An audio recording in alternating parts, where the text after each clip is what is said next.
మహారాష్ట్రలో 2.3 కోట్ల లీటర్ల కల్తీ పాలు సర్ఫ్ పామాయిల్ కెమికల్స్తో తయారీ 6 నెలల్లో 9.21 కోట్ల విలువైన కల్తీ పాల అమ్మకం 7గురిపై కేసు పరారీలో నిందితులు గాలిస్తున్న పోలీసులు. ఓర్ని అమ్మ.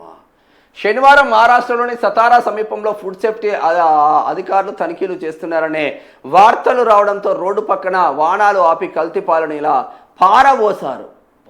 పాలన ఎవడైనా వారబోస్తాడా? పారబోయారు. మరి ఏమైతుందిరా నాయన అంటే 7 ఉంది, 9 ఉంది. ఇప్పుడు ఎంతమంది పాలు తాగిళ్ళు చిన్నపిల్లలు? 9 అంటే 7 వచ్చిందిరా. 11 కొడితే 9 వస్తుంది. ఈ వెలుగు 8 వచ్చింది. అట్లా కూడా ఏం చెప్పుడు దీనికి.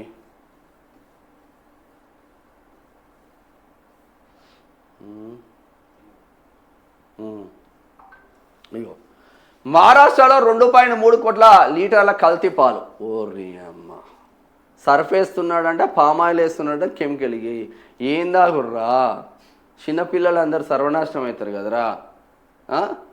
ఇగో సర్ఫ్ పామాయిల్ కెమికల్స్తో సింథటిక్ పాల తయారీ. మహారాష్ట్రలో కల్తీ పాల దందా కలకలం రేపింది. దాదాపు 2.3 కోట్ల లీటర్లకు పైగా కల్తీ పాలు మార్కెట్లోకి సరఫరా అయినట్లు అధికారులు అనుమానిస్తున్నారు. మహారాష్ట్రలోని ధారాషివ్ జిల్లా భూమ్ తాలూకాలోని కల్తీ వ్యవహారంపై బట్టబయలైంది.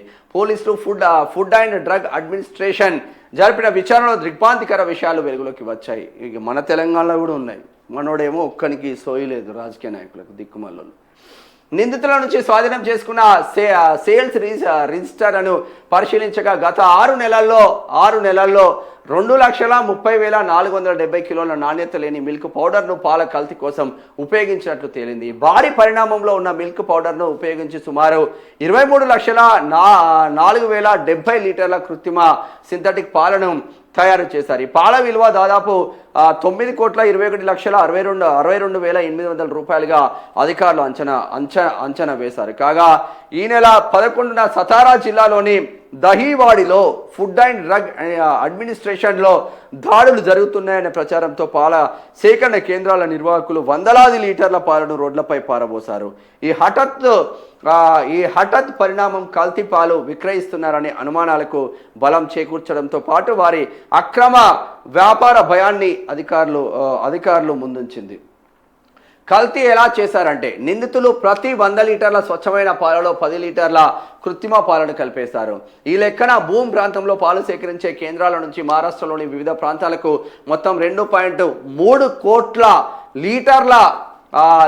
లీటర్ల కంటే ఎక్కువ కల్తీ పాలు సరఫరా అయినట్లు అధికారులు అనుమానిస్తున్నారు. ఈ కల్తీ పాలు అసలైన పాలలా కనిపిస్తున్నప్పటికీ పాలలో ఫ్యాట్స్ శాతం కోసం నిందితులు డిటర్జెంట్ పౌడర్, పామాయిల్, నాణ్యత లేని కెమికల్ పౌడర్ను వాడినట్లు ఆరోపణలు వచ్చాయి. డిటర్జెంట్, పామాయిల్ ఉన్న కెమికల్స్ కలిపిన పాలను నిరంతరం తాగడం వల్ల కాలేయం మీన్స్ లివర్, మూత్రపిండాలు మీన్స్ కిడ్నీలు, జీర్ణ వ్యవస్థ పూర్తిగా దెబ్బతింటాయని వైద్య నిపుణులు హెచ్చరిస్తున్నారు. ఇది పిల్లలు, గర్భిణీలు, వృద్ధుల ప్రాణాలకే ముప్పుగా మారుతుందని ఆందోళన. వీటిని ఏం చేయాలి?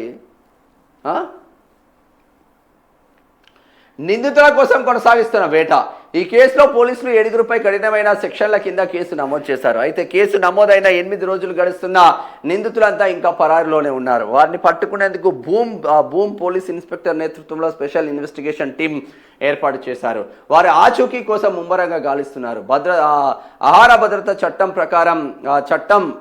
ప్రకారం ఇలాంటి ప్రాణాంతక కల్తీకి పాల్పడే వారికి జీవిత ఖైదుతో పాటు 10 లక్షల ఫైన్ పడే అవకాశం ఉంది. ఘటనపై భూమ్ ఎస్ఐ శ్రీ గణేష్ కనకుడే మీడియాతో మాట్లాడారు. దాడి సమయంలో అధికారులు 61 బస్తాల కల్తీ మిల్క్ పౌడర్ను స్వాధీనం చేసుకున్నారు. ప్రాథమిక విచారణలో బాలా సాహెబ్ గోడ్గే అనే వ్యక్తి భూమ్ ప్రాంతంలోని పలు డైరీ యూనిట్లకు ఈ కల్తీ మిల్క్ పౌడర్ను సరఫరా చేస్తున్నట్లు తెలిసింది. ఈ ముఠాతో పలు పాల సేకరణ కేంద్రాలకు కూడా సంబంధాలు ఉన్నట్లు తేలింది. పశుగ్రామం విక్రయించే నెపంతో ఈ దందా చేశారు. ఈ పౌడర్తో తయారు చేసిన కల్తీ పాలను కొనుగోలు చేసిన వారిని ఇంకా గుర్తించాల్సి ఉంది. భూమ్ తాలూకా నుంచి ప్రతిరోజు లక్షల లీటర్ల పాలు ఎగుమతి అవుతుంటాయి. అలాగే 70 నుంచి 80 టన్నుల కోవా తయారవుతుంది. ఈ కేసు చాలా తీవ్రమైనది. ఏందది? 2.3 కోట్ల కల్తీ పాలు తయారు చేసి అమ్మేసిందండి. ఇప్పటికీ వాడు ఎన్ని సంవత్సరాల నుంచి తీస్తుండో ఈ దందా. చిన్న పిల్లలకు రోగాలు వస్తున్నాయి, ముసలోళ్ళకు రోగాలు వచ్చిపోతున్నారు, వయసులో ఉన్న వాళ్ళకు సడన్గా రోగాలు వస్తున్నాయి, సడన్గా హార్ట్ అటాక్ వస్తున్నది, ఉన్నది ఉన్నట్టు మాట్లాడి కుప్పగూలిపోతూ ఉన్నారు. ఏంద్రా అంటే మొత్తం కల్తీ. మహారాష్ట్ర ఒక్కటే కాదు, తెలంగాణలో విపరీతమైన కల్తీ, ఇంకా విపరీతమైన కల్తీ తెలంగాణలో తాగుట్లో ఎట్లా నెంబర్ 1 ఉన్నామో కల్తీలో నెంబర్ 1గా ఉన్నాం. ఫుడ్ సేఫ్టీ అధికారులు ఎంత చేసినప్పటికీ చిత్తశుద్ధి లేని ఫుడ్ సేఫ్టీ అధికారులు అని చెప్పుకోవచ్చు. వీళ్ళే మామూలు మత్తులో జోగుతూ ఉంటారు. అందుకే ప్రభుత్వాలు కఠినంగా వ్యవహరిస్తే ఇటువంటి అన్ని బయటికి వస్తాయి. ఉత్తరప్రదేశ్ అంటేనే వలసల జిల్లాగా మారిపోయింది. ఉత్తరప్రదేశ్ వాడు నీకు హైదరాబాద్లో దొరుకుతాడు, బెంగళూరులో దొరుకుతాడు, జమ్మూ కాశ్మీర్లో దొరుకుతాడు, ఢిల్లీలో అయితే మొత్తం వాళ్ళే ఉంటారు. అయినా తాగుట్లో తగ్గిపోయింది అక్కడ తాగుడు. మనం మాత్రం కల్తీలా తాగుట్లో నెంబర్ 1గా ఉన్నాం. ఎంతమంది చిన్నపిల్లల పొట్టను పెట్టుకున్నాడు వీడు. ఇటువంటి తెలంగాణ రాష్ట్రంలో కూడా జరగట్లేదా అంటే బోలెడు జరుగుతున్నాయి. మరి దీనిపైన చర్యలు ఏమంటే ఉండవు. ఎవడు దోచుకునేది వాడు దోచుకోవాలి అంతే, ఎస్పెషల్లీ కాంగ్రెస్లో. గిదా వ్యవస్థ.